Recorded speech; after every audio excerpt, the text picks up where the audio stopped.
Today we're going to address the 9 things that people typically will not tell you about living in Florida. And maybe it's just because it's not obvious to them, or perhaps it's because it doesn't showcase the state in the best light. And so in this video, we will speak about some surprisingly positive things and some things that are not really that great, but definitely manageable. Before we get into this video, I do want to mention that I love living here. And so this video is not about deterring you from coming here, okay? But I also don't want this channel to become solely about selling the positives, because that isn't reality. If you're new to my channel, my name is Katrin.pfitzenreiter. I'm a local real estate agent here in Sarasota County, and this channel is all about Florida insights, destinations, and real estate. If this sounds good to you, subscribe to this channel, and we're going to get right into this video. Florida gets plenty of tourists throughout the year, making some destinations harder to navigate, especially during the winter months. And when I say navigate, I mean having to deal with the increase in traffic, having to wait longer in line, and making reservations that are much harder to come by. But there's a really good reason for it. And until you move to Florida, you don't really realize how much cool stuff there is to do in the state until you start visiting all these travel destinations yourself, such as Orlando for the theme parks, Miami for nightlife, the Keys for a crazy beach and bar scene, Sanibel Island for shelling, Tampa, which is the most moved to place in all of Florida, the Everglades, and really the list goes on and on. So we here in Florida are so privileged to being so close to destinations that people come to from all over the world. My advice to you is spend some time traveling within Florida. There's just so much to see and experience. Some of you may already have heard about the Florida Man. But do you really know who he is? Now let's talk about the history. So the Florida Man meme was popularized back in 2013 when people started sharing dumb and weird things Florida men did on social media, especially via a Twitter account called Florida Man. And in most people's minds will exemplify a guy that commits bizarre acts in Florida, stupid acts. Occasionally you'll see the Florida Man on the news. Okay, what is it you're trying to report, sir? I was just drunk driving. But I think of the Florida Man as much broader, and to me it's just somebody that commits stupid, weird stuff. They are trying to find a woman accused of stealing $1 million in jewelry. But once you move to Florida, you're gonna see the Florida Man, probably even in person.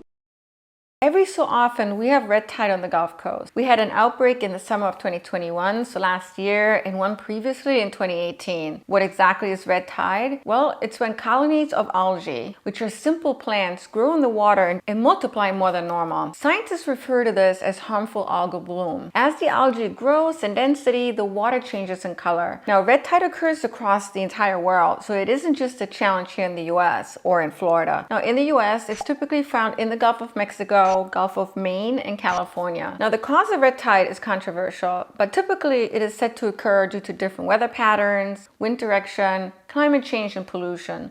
Red tide in Florida produces a toxin called brevetoxin, which can affect marine life in humans. This toxin can kill fish, right? You've seen images of it, I'm sure. If humans are close to the shore and the toxins are airborne, it can cause respiratory problems. Now, I live about 15 minutes away from Siesta Key, and I've been through a few red tide situations in the past. When we experience red tide, what I do is I check the red tide forecast to determine where the red tide is the highest. The red tide forecast can change by a day or by a week, and so chances are you may still find a close enough beach that you can go to that does not have significant red tide levels. Because I know it can be a bummer when you're here and you want to go to the beach and there's red tide, but typically there are beaches you can still go to. Now, this is the website I tap into to check the levels, and as you can tell, as of today, there's no red tide present on the Florida coast. Now, in any case, as long as you're away from the shore when there's a bloom, you'll be fine. What's also encouraging is that Moat Laboratory and Aquarium, which is based in Sarasota, Florida, is actively researching ways to reduce red tide in the future and maybe even prevent it altogether. Now, Florida is great for a lot of things, right? So we have the warm weather, we've got lots of sunshine, no state income tax. We have so many amazing travel destinations all packed in the state, like we just talked about earlier. And there's really a lot of advantages to living in Florida. But Florida is not known to have an above par healthcare system. That's not to say that all of Florida has bad healthcare options. No, I'm not saying that at all. But if you're somebody that needs really good healthcare options, make sure that wherever you're moving to in Florida, that you have good healthcare accessibility. What you could do is start talking to the locals to get their perspectives. You could also do a Google search and get people's reviews online about the different healthcare providers. Just do your research so that way when you're ready to move, you know you're going to be taken care of in case you have health issues. I don't know about you, but I suffer from allergies at times. Now, naturally, the trees and flowers in Florida bloom longer since we don't have the extreme cold winter days that you typically get up north. If you're someone that has allergies, you will want to know what the common Florida allergens are and how to minimize allergic reactions. Ragweed is said to be the prime cause of allergens here in Florida. Ragweed is a weed with flowers that releases pollen. One single plant apparently can produce about 1 billion pollen grains. There are other allergens, including oak, pine, and mold. Now, if you're someone that has allergies, just do your homework so you're well prepared and you can stay away from allergens as much as possible.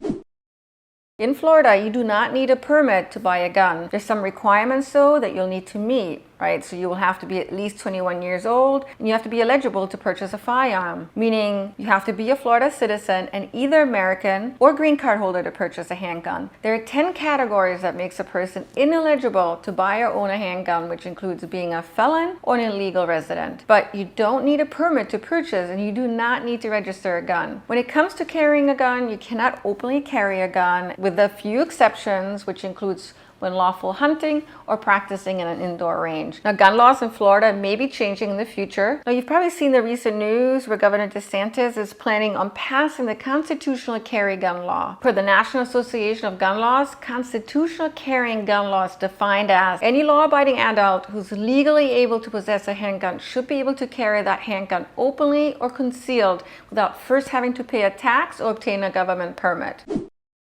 Florida is known for the more severe summer weather, which brings along almost daily thunderstorms and just lots of rain. Hurricane season is from June 1st until November 30th, and occasionally we do prepare for an arriving hurricane. But did you know that per the Florida Climate Center, Florida also has a higher frequency of tornadoes per 10,000 square miles than any other U.S. state? And that includes Oklahoma? Probably not, right? Well, what is a tornado? So a tornado is defined as a spinning column of air that is started by a thunderstorm and can have winds over 250 miles per hour. Apparently, the West Panhandle and the coast between Tampa Bay and Fort Myers have a particularly high incidence of tornadoes. I can tell you this though, I've experienced many tornado warnings in my lifetime, not just here in Florida, but also during the time I lived in New York. I personally have gotten used to the weather challenges in Florida, and I'd much rather deal with these weather challenges versus earthquakes in California or even the harsh snowy winters up north. What do you do when there's a tornado warning? In Florida, you can't just go into a basement because most homes in Florida won't have a basement. Instead, what's recommended you do is that you hide inside a room without windows on the lowest floor. So that's what we do.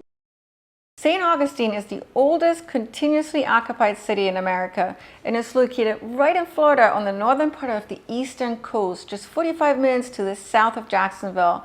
Now, I'm bringing up St. Augustine because when we think of Florida, we usually imagine the beaches, theme parks, the Everglades, or big cities such as Miami. But there is so much more to Florida, and that includes the historic St. Augustine area, which was established in 1565 by the Spanish and is rich with history and places to see. St. Augustine is really one of a kind in that it offers a different flair with its Spanish-style architecture, older buildings, and European-inspired history. If you've not yet visited, make sure you do, and you'll get a different taste of Florida. In general, Florida is warm year-round, especially when compared to northern states. But the weather in the north of Florida will vary a bit from the south of Florida. North Florida is colder in the winter by approximately 5 to 10 degrees, and it won't get as humid and hot there in the summer as it does in the south in places such as Miami or Sarasota. Now, the chances of snow in Florida is low, but when it does occur, it will likely occur in the northern part of Florida. So if you're someone that loves the idea of Florida, but you're just worried about the summer heat, well, maybe consider the northern parts, such as Pensacola, where it is just a bit milder. If you enjoyed this video, if you learned something new, please do me a favor, like this video. I would really appreciate it. Now, if you're looking for real estate in Sarasota County or Manatee County, I would love to help you and be your real estate agent of choice. If you haven't subscribed to this channel, subscribe for Florida information, destinations, and insights. Now, if you're still watching this video, thank you so much for watching till the very end. I always appreciate it when you do. Take care.